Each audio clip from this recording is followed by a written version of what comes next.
So in this section, I just want to touch on how to look after yourself in the midst of this. It's really important not to forget to get your own emotional oxygen while you're helping out this person. It's like the aeroplane thing where you want to put your oxygen mask on before you help them with it. Otherwise, you're not going to be any good to anybody if you're running out of energy.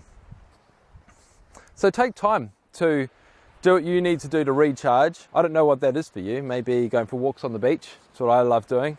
Or getting out and doing some exercise. But do what you need to do to look after yourself as well. The other thing you need to remember is to have healthy boundaries. And what I'm talking about here is remembering that even though they might be going through some really hard stuff and really struggling with that, their feelings about the situation is their feelings. So in your mind, it's like having a dotted line in the sand between you and them. And on one hand, you've got them and you've got their feelings and their needs and their actions. And then over here's you. I should have been an artist, right?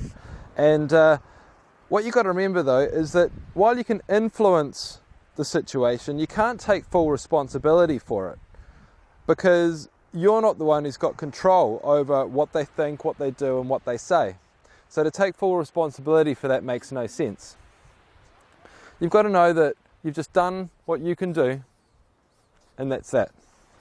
And just know that the decisions you make are the best decisions that you can make with the information you've got at the time. And